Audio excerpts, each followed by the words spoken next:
नमस्कार, मेरा नाम है डॉक्टर पुरु धवन और आज इस वीडियो में हम बात करने वाले हैं कि कैसे एक हेल्दी इंडिविजुअल अपने आप को लकवे से बचा सकता है। लकवे के पेशेंट अपने घर के आसपास देखते हैं, कभी परिवार में देखते हैं और हमें लगता है कि ये बीमारी इनको क्यों हुई, किस वजह से हुई। अगर हम वो कारण निकाल लें कि किसी को लकवा क्यों होता है, किस वजह से होता है, तो शायद पूरा समाज लकवे से बच सकता है। तो उसी को आज हम गहराई से समझने की कोशिश करेंगे और मैं चाहूंगा कि इस वीडियो को जितना हो सके आप शेयर करें, ये अवेयरनेस सोसाइटी में फैलाएं, क्योंकि ये आपका फर्ज भी बनता है कि लोगों को लकवे से बचाना। तो शुरुआत करते हैं समझने से कि लकवा आखिर में होता है क्यों है और क्या और कैसे होता है। तो हमारा जो ब्रेन है वो हमारी पूरी बॉडी के सारे फंक्शंस को कंट्रोल करता है। ये हमें बुक्स में, किताबों में, स्कूल में पढ़ा दिया जाता है। अब हमारी छोटी से छोटी मूवमेंट, हमारे हाथ का हिलना, उंगलियां चलना बंद करना, हिल हाथ रहा है बट हिला कौन रहा है?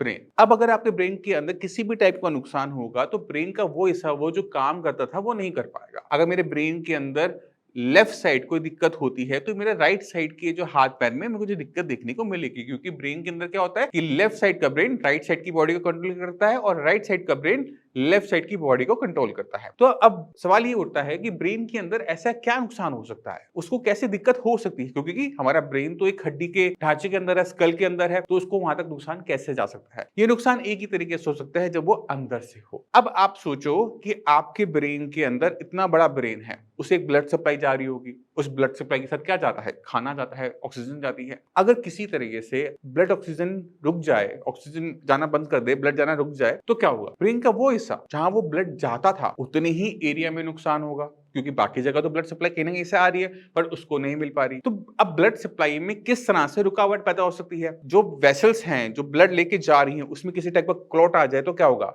आगे की सप्लाई रुक जाएगी। जैसे हम घर में अपने आसपास देखते हैं कि अगर किसी नाली के अंदर कोई चीज फंस जाए तो जो पानी है वो आगे नहीं जा पाता, वो फ्लो नहीं कर पाता, बल्कि बैक मारना शुरू कर देता है। अब यहाँ पानी है बट ब्रेन के अंदर क्या है? वो ब्लड है। ब्लड में क्या है?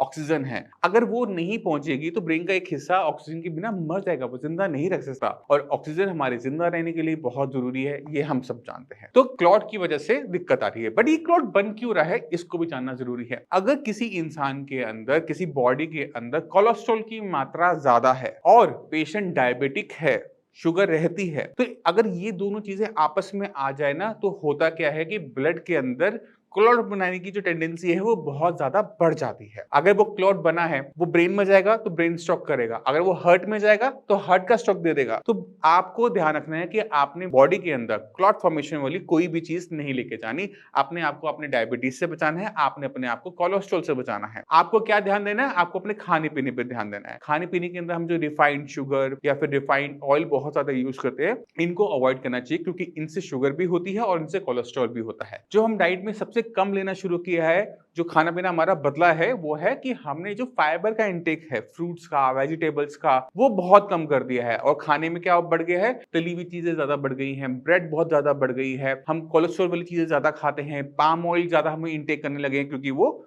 आजकल कन्फेक्शनरी आइटम में यूज होता है। तो पहली चीज, अपनी डाइट को हेल्दी बनाओ, अपनी डाइट के अंदर फाइबर ऐड करो, क्योंकि फाइबर जब बॉडी में जाता है तो खाने के अंदर जो कोलेस्ट्रॉल है उसे उसमें ट्रैप हो जाता है और वो स्टूल के रास्ते बाहर चला जाता है, वो ब्लड में नहीं जा पाता। इसी तरह से शुगर के साथ भी फाइबर यही करता है कि उसको वो एब्जॉर्ब कर लेता है और आपकी ब्लड के अंदर शुगर लेवल्स को बढ़ने नहीं देता। इसलिए सिर्फ मेरी वीडियो में नहीं, आप जितनी भी वीडियो देखेंगे सब में यही कहा जाता है कि आपको अपनी डाइट के अंदर एक अच्छी मात्रा में फाइबर इंटेक करना चाहिए। फाइबर बहुत जरूरी है आपको हेल्दी रखने में, आपका वेट मेंटेन करने में, कोलेस्ट्रॉल मेंटेन करने में, शुगर मेंटेन करने में। तो फाइबर को ऐड करो अपनी डाइट के अंदर। दूसरा बड़ा कारण जो ब्रेन डैमेज का होता है वो है ब्रेन के अंदर जो वेसल्स हैं वो फट जाए। ये जो वेसल्स बनी हुई होती हैं ब्रेन के अंदर, ये बहुत डेलिकेट सी होती हैं, छोटी छोटी सेल्स आपस में मिलकर एक वेसल बना रहे होते हैं, तो इनकी कैपेसिटी होती है प्रेशर को हैंडल करने की। बट अगर आपका हार्ट की पंपिंग किसी भी रीजन से, स्ट्रेस की वजह से या फिर किसी भी रीजन से बढ़ जाए तो क्या होगा कि फटने के चांसेस होते हैं। जैसे हम देखते हैं घर में हमने कहीं पाइप लगा रखी,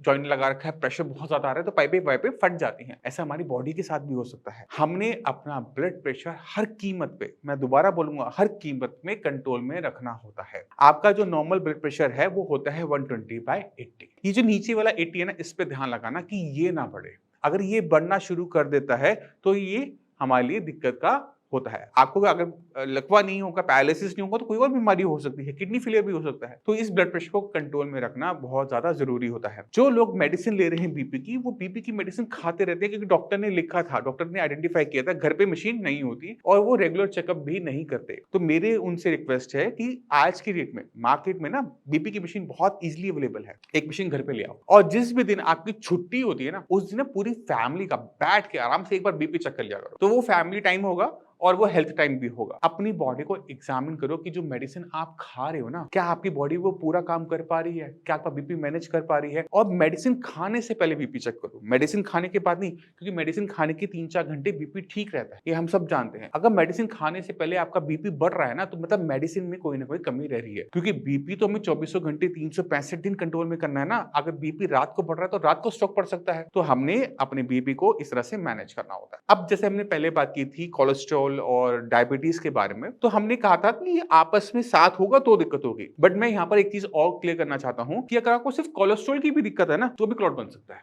अगर आपको सिर्फ डायबिटीज है ना, तो भी क्लॉट बन सकता है। और ये अगर साथ में मिल जाए तो ये एक समझो कि ऐसा फैक्टर बन जाता है जहां पे चांसेस बहुत ज्यादा बढ़ जाते हैं। तो आपने बीपी, शुगर, कोलेस्ट्रॉल का ध्यान रखना है हर कीमत में, अपनी बॉडी को बचाने से, खराब होने से, लकवे से, पैरालिसिस से। क्योंकि अगर आप इतना भी कंट्रोल कर लोगे ना, तो आपकी प्रोबेबिलिटी, किसी की भी प्रोबेबिलिटी आप उम्मीद करता हूं समझते होंगे, प्रोबेबिलिटी बहुत डाउन हो जाती है।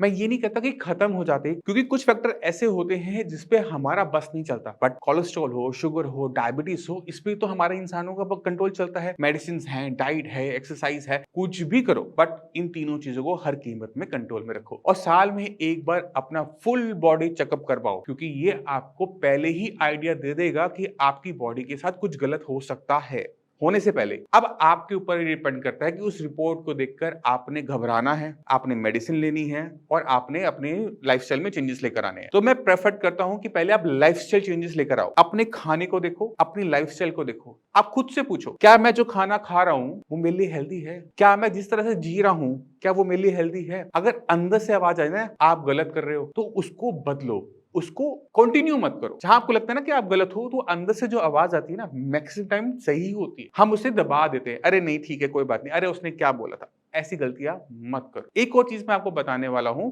वो है विटामिन डी। इंडिया में 60% जो लोग हैं वो प्योर वेजिटेरियन होते हैं। उनकी बॉडी में विटामिन डी कम है, उनको पता ही नहीं होता। उनको बॉडी पेन हो रहा है, कोई बात नहीं, नॉर्मल है, ये मान के छोड़ देते हैं। तो अगर किसी भी वजह से आपको बॉडी पेन महसूस हो रहा है, हड्डियों में दर्द महसूस हो रहा है, तो विटामिन डी का कम होने का वो सिम्टम होता है। अब विटामिन डी का पैरालिसिस से क्या नाता है, मैं आपको आज वो समझाने वाला हूँ। विटामिन डी अगर आपकी बॉडी में कम है, तो हमारी जो वेसल्स होती है ना, आर्टरीज होती हैं, वेन्स होती हैं, ये फ्रेजाइल हो जाती हैं, ये नाजुक और ज्यादा नाजुक हो जाती है। और अगर किसी भी रीजन से बीपी बढ़ गया या क्लॉट आ गया, तो प्रोबेबिलिटी ना पैरालिसिस होने की बहुत ज्यादा बढ़ जाती है। तो हमने क्या करना है, अगर आप वेजिटेरियन हैं, तो जब आप अपना रूटीन चेकअप करवाएं साल में एक बार, तो उसके अंदर विटामिन डी का टेस्ट इंक्लूड करवा लें, क्योंकि विटामिन डी का टेस्ट रूटीन चेकअप में अक्सर नहीं होता। हमने इसको ऐड करवाना है और विटामिन डी चेक करते रहना है। और विटामिन डी कम होने के जो सिम्टम मैंने आपको बताए, उसको आपने अपनी बॉडी में देखना है कि है या नहीं है। अगर मसल्स पेन हो रहा है, डिप्रेशन महसूस हो रहा है, आपको हड्डियों में दर्द हो रहा है, आपको चलने फिरने में दिक्कत हो रही है,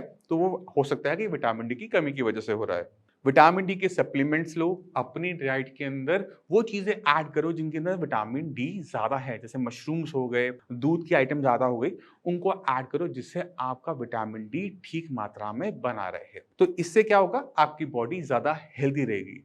विटामिन डी की कमी की वजह से हमने पिछले कुछ महीनों में बहुत अच्छे केसेस देखे हैं जिनको विटामिन डी की कमी से दिक्कत हुई। ना कोलेस्ट्रॉल था, ना बीपी था, ना शुगर था, कुछ भी नहीं था, बस विटामिन डी कम था, जरा सा स्ट्रेस क्या आया और वो पैरालिसिस में कन्वर्ट हो गया। तो विटामिन डी को पूरा रखना इसलिए बहुत ज्यादा जरूरी हो जाता है हर इंसान के लिए, प्रिवेंटिव तरीके से। तो इनको आप अपने माइंड में रखिए, इसको वीडियो को शेयर कीजिए। जितना शेयर करेंगे लोगों को पैरालिसिस से बचने के तरीके और अच्छे तरीके से समझ में आ जाएंगे। और जिनको लकवा है, जिनको पैरालिसिस है, जो रिकवरी चाहते हैं, उनके लिए मैं इस चैनल पे इतनी वीडियोस बना चुका हूं ना कि उनका फर्ज बनता है कि एक बार, पैसा तो लगना नहीं है, एक बार सारी की सारी वीडियोस को ना देख डालो, समझो, अंडरस्टैंड करने की कोशिश करो कि लकवा क्यों हुआ, किस वजह से हुआ, क्या कारण थे, गलतियां ढूंढो अपने अंदर, क्योंकि ये जो आपको परेशानी हुई है ये आपकी ही गलतियों की वजह से हुई है, ये मेरा मानना है। और आपको भी पता है कि आपने भी कोई ना कोई लाइफ में गलती की थी। अगर आपको पता है उसे ठीक करने की कोशिश करो। फिर भी माइंड में कोई डाउट आ जाए, कुछ पूछना हो तो डॉक्टर्स की टीम अवेलेबल है, बात करो, मुझसे आके मिल सकते हो।